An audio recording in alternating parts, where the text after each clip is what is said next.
So welcome back to Couch Collectibles. Hope you guys are having an awesome day as always. Alright, we're starting off in the 1950s and we're going to get up into the 2000s. Now I get asked about this coin all the time, the Black Beauty. You know, these coins aren't super valuable. It's just an improperly alloy mix when they are creating the coin. So this coin is graded by Annexetti Mint State 64, and this coin sold for around $70 at auction. So not super valuable there. Let's move on to a 1964 D mint mark. Now this coin here has an incomplete punched planchet. You can see that line there where it would have been clipped going through, you know, pretty obvious the middle of the coin.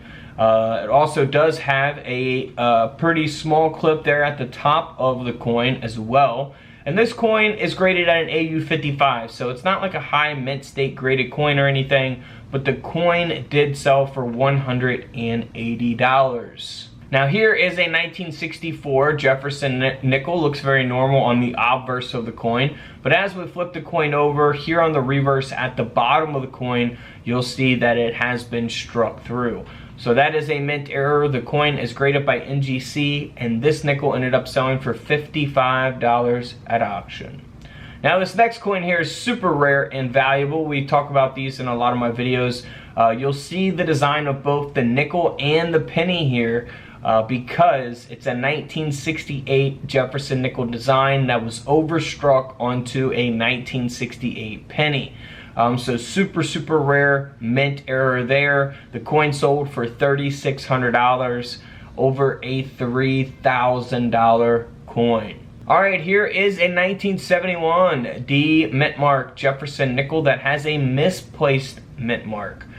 So you'll see that the mint mark is very low here. Now here's what the mint mark is supposed to look like on the 1971 Jefferson Nickel. But here's where the mint mark is on this coin. It's placed low. And this coin is graded by PCGS at a mint state 65, and the coin sold for $150.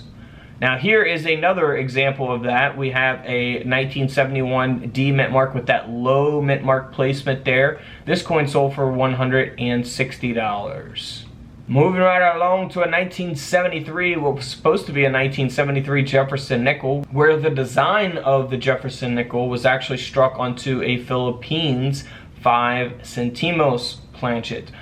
So this coin ended up selling for $870 because of that mint error. Here is a 1981 Jefferson Nickel that was struck onto a foreign planchet. It only weighs 3.82 grams. And this coin, graded by PCGS, ended up selling for over $310 at auction. Man, just looks like an old beat up 1981 nickel unless you're really paying attention to it, struck onto a foreign planchet. Here's a 1983 Jefferson Nickel that has a die break at the top of the coin, so the coin's not in great condition. It's graded at an AU 53. It's not a high mint state grade, but the coin still sold for over $60 because of that die break, that extra metal there on the rim of the coin, also referred to as a cud. Now here is a 1984 that has the same type of mint error, a little bit smaller. It looks like they're at the bottom of the coin, but the coin is only graded at an AU 50. This nickel ended up selling for over $45 at auction. And obviously, you know, something like this definitely found in circulation. You know, I have found these. You can look for these on all kinds of different coins, not just Jefferson Nickels. Now this next coin here is also a 1984 Jefferson Nickel that has that die break at the bottom of the coin, but it also has clashed dies. So you can see that die clash. You'll see the lines there on the obverse of the coin where that reverse design is coming through.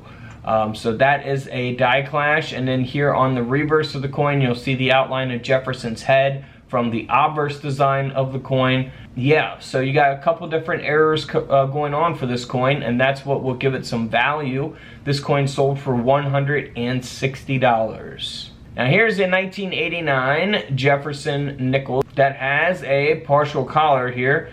So you'll see that around the rim of the coin, of course. This coin ended up selling for around $100 at auction. Here's a 1989 Jefferson Nickel that has been broad struck, which is pretty obvious around the rim of the coin there. And then we also have that indent there as well. So couple different mint errors there. This coin ended up selling for around $40 at auction, graded by Annex at a mint state 60. Here is a 1995, getting more modern here, 1995 Jefferson Nickel that has a major die break. So we looked at those small die breaks, those cuds on the rim of the coin. Look how large this is, taking up nearly, a third of the coin. So very, very nice mint error here. Very desirable when the die breaks become this large by, collectors. And it's at a mint state 64 grade by NGC. This coin ended up selling for $840. Moving right along to a 1995 Jefferson Nickel that was struck onto a defective planchet. Looks like a damaged coin, but it's actually a mint error coin. And this coin sold for over $185. Here's a 1999 nickel that has been broad struck. Again, very obvious. You'll see it around the rim of the coin. This coin ended up selling for over $100 at auction. Same thing with this coin here, but it is the year 2000 Jefferson Nickel that was broad struck, graded by PCGS, and this nickel ended up selling for a little over $50 at auction. Now here is a 2004 Jefferson Nickel. It is the keelboat reverse, and the coin has been struck through here on the obverse of the coin. This is the proof coin, by the way. So this was this would be in your proof sets from 2004. This coin ended up selling for over $115. Now here's a no-dated Jefferson Nickel. You'll see that it is the proof coin. Very detailed, it has that shiny like mirror-like finish. So you'll see the reverse of the coin, but you won't see the obverse design because the coin's been multi-struck, it has rotated dies, and the obverse of the coin has been struck through. So this coin ended up selling for $144. Here's another no-dated Jefferson Nickel that was actually struck onto a silver 10-cent planchet. So the coin has to be from 1964 or prior because the coin was struck onto a silver dime planchet. 1964 was the last year that they produced silver dimes for circulation. So this coin here ended up selling for over $515 because of that mint error. So always pay attention to your coins, and feel free to check out the other coin videos here on the page where I'll show you guys some newer coins that are worth money. Alright guys, don't forget to subscribe in the middle. Feel free to check out the videos to the left of me, and until tomorrow, I'll see you guys in the comment section below. This is Couch Collectibles, and this is where I disappear.